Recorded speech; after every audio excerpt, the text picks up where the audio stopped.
Эрх зүйн иж бүрэн шинжилэл хийгдлээ. Иргэний нисхийн тухай хуулийн анхны шинжилсэн найруулгыг Улсын их хурл 2023 онд хэлэлцэн баталлаа. Иргэний нисхийн салбарт хувийн хвшлийн оролцоо нэмэгдэн агаарын тээврийн цар хүрээ өргөжих хэрээр тус хуулийг шинчилж салбарын эрх зүйн орчныг илүү боловсронгуй болгох шаардлага үүсээд байв. Иргэний нисхийн тухай хууль 1999 онд батлагдсанаас хойш 25 жилд 6 удаа нэмэлт өөрчлөлт орсон бол анх удаа шинжлэгдэн батлагдсан нь энэ юм. Хуулийн шинжилсэн найруулга 2025 оны 1-р сарын 1-ээс хэрэгжинэ. Иргэний ерөнхий газрын тухайд бид одоо хууль хэрэгжихтэй холбоотой ер нь бол эрх зүйн том шинжилэлт хийгдэж байгаа. Иргэний нисхийн салбар эмэгтэйчүүдийн оролцоо олон улсын дунджаас өндөр. Иргэний нисхийн ерөнхий газар түүний харьяа салбар нэгж нийт 2116 ажилтнтай. Тэдний 35% нь эмэгтэй.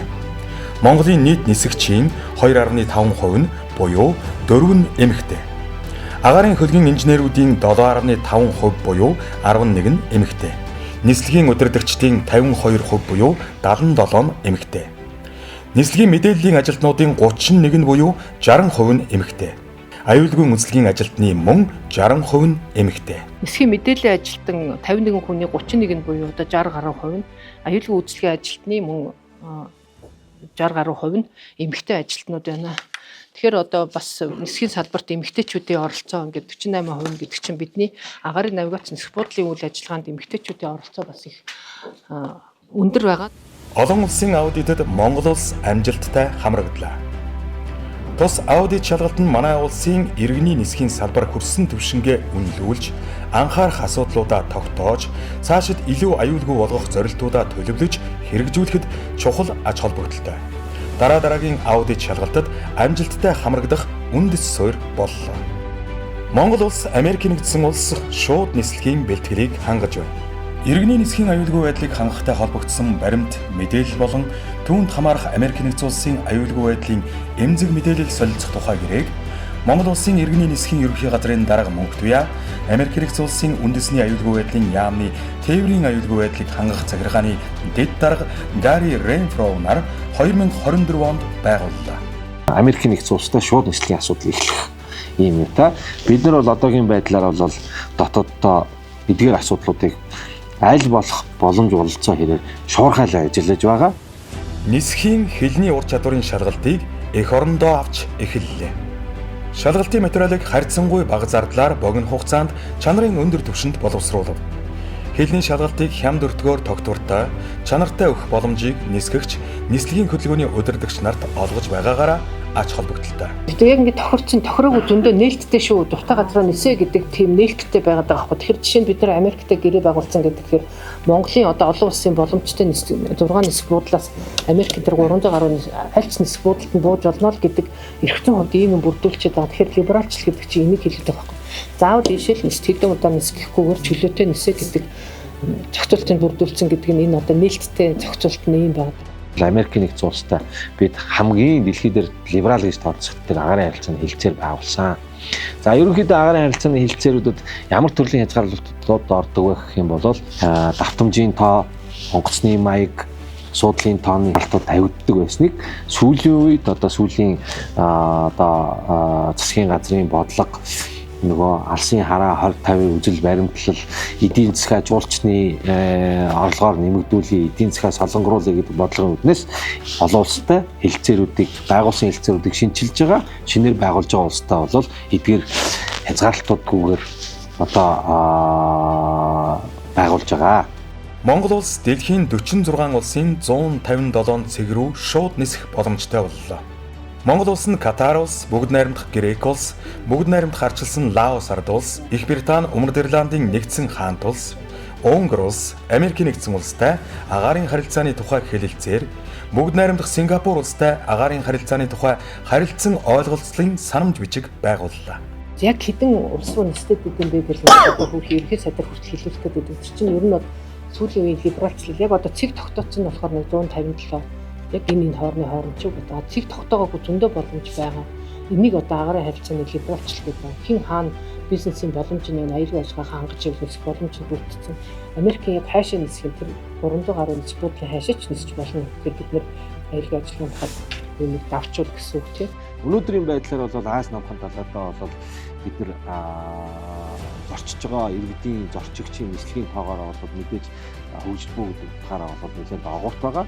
Гэхдээ сүүлийн жилүүдэд бол бидний өсөлтийн хувь жилээс жилд нэмэгдэж байгаа өсөлтийн хувь бол Аз намхан далайн болон дэлхийн зарим өндөр хөгжилтэй улсуудаас ч гэсэн илүү өндөр өсөлтийн хувь хэмжээтэй байгаа гэдгийг онцолж хэлмээр.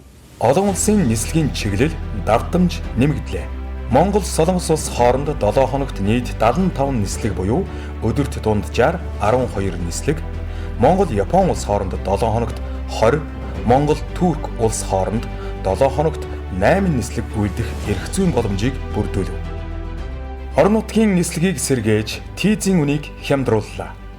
Мяд компани орон нутгийн чиглэлд нислэг үйлдэхэд шаардлагатай хөрөнгө оруулалтыг засгийн газраар шийдвэрлүүлж, өлгий, ховд, улаастай, улаангом, алтай, мөрөн, чой болсон 70 задгад гэсэн 8 чиглэлд орон нутгийн нислэгийг сэргээн онгоцны тийзийг 2-оос 2.5 дахин хямдрууллаа. Мяд төрийн өмчит хувьцаат компани нь орон нутгийн нислэгтээ зориулан Өмнөд Африкийн бүгд найрамдах улсаас CRJ 200 загварын агаарын хөлгийг нойтон түрээсээр авч ашиглаж байна. Мөн Мазала хэмээх 70 хүний суудалтай CRJ 700 онгоцоор орон нутг руу нислэг үйлдэж байна.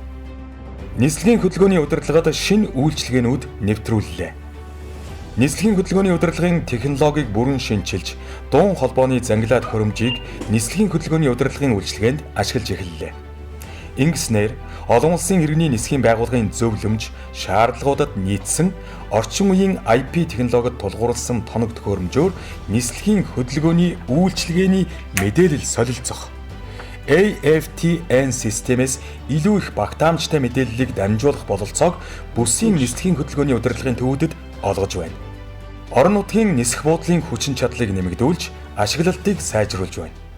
Энэ төслийн хүрээнд ховд, 3 сайхан, чой болсон, мөрөн зэрэг олон улсын нисэх буудлуудын хүчин чадлыг нэмэгдүүлэх, олон улсын шаардлага хангасан аэродром, зорчигч үйлчилгээний цогцлбор бүхий олон улсын нисэх буудал байгуулах үйл ажиллагаа, менежментийг төр хувийн хэвшлийн түншлэлийн гэрээгээр хэрэгжүүлэх ажлыг эхэллээ.